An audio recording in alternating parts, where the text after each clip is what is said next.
welcome back to From the Pages of Power Slam, the December 1996 issue. This is a completely different kind of magazine compared to the ones we've been going through. The tone is sharper, the writing is more direct, and everything feels like it's moving faster because the wrestling world at this point is moving fast. WWF, WCW, and ECW are all active at the same time, and this issue reflects that. Nothing is settled, and every section feels like it's reacting to something happening right now. It starts with from the top, and right away you're being pulled into the process with the year-end awards voting. This isn't just something to read, it's something to take part in. You're being asked to decide who mattered this year, and that ties you directly into everything else that follows. From there, What's Going Down moves quickly through the latest updates across all the major promotions. It doesn't linger, it just hits you with what's happening and moves on, which fits the pace of the time. Color commentary slows things down, just enough to focus on two key things. One is Bret Hart's deal, which is positioned as a major moment, not just for him, but for the industry. And the other is coverage of the EWA Ultra Chaos event, which adds that international and independent layer that this magazine leans into more than others. It reminds you that wrestling at this point isn't just two companies, it's a much wider scene. The Q&A section keeps things moving with a mix of questions. Some are serious, some are not, but it all adds to the feel that readers are engaged and paying attention to everything. Then Manners Matt Musings shifts the tone again. This is where the writing gets more opinionated. It calls out people who think they're insiders, and it doesn't do it gently. It's one of the clearest examples in the issue of how this magazine separates itself from the older style. It's not trying to stay neutral. It has a point of view. That carries straight into Power, which lists and breaks down the 10 biggest names in the industry. This is one of the most important sections in the issue because it's not just ranking people, it's explaining why they matter. It looks at positioning, influence, and impact across promotions. It reads more like analysis than celebration, and it reinforces how competitive everything is at this point. The centerfold brings in Kevin Nash and Scott Hall as the WCW World Tag Team Champions, and that ties directly into the biggest story running through the entire issue without needing to say it outright. The NWO presence is everywhere, whether it's directly mentioned or sitting just under the surface of everything else.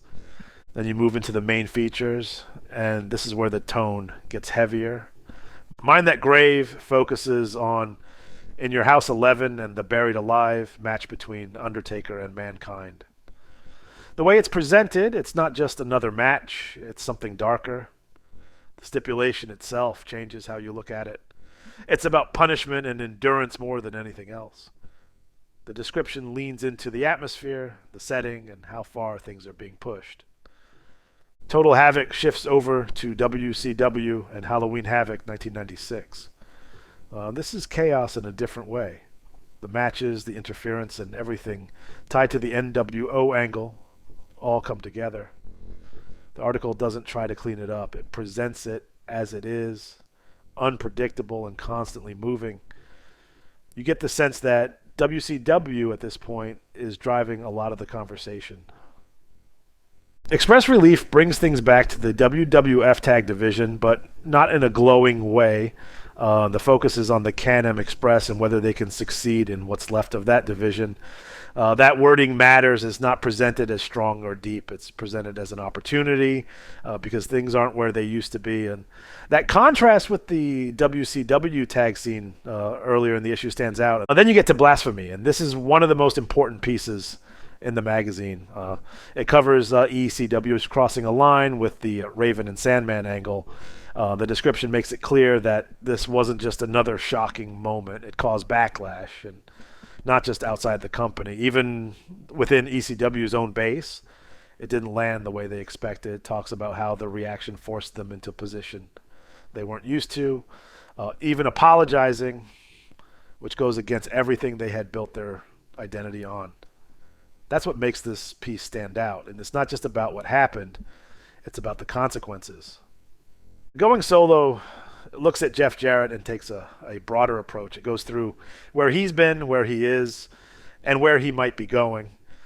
It's not rushed. It takes time to break down his position and what it means to step out on your own in a landscape like this. It fits with the overall theme of uncertainty running through the issue.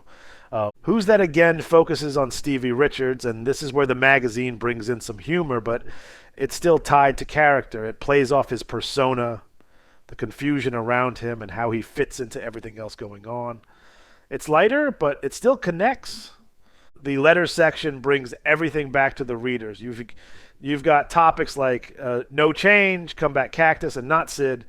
And the tone here is different from earlier magazines. It's more aware, a little sharper, and more willing to question what's happening instead of just reacting to it. Even the ads and fan sections add to the experience. You've got readers buying, selling, and trading tapes, looking for figures, sharing contact information, and building their own connections to the wrestling world. Shows how active that side of things was. This isn't just passive reading, it's interaction. And by the time you reach the end with See Ya, it feels like you've moved through multiple versions of wrestling all in one issue. WWF pushing into darker territory, WCW riding the momentum of the NWO, ECW testing limits and dealing with the fallout, and fans right in the middle of all of it.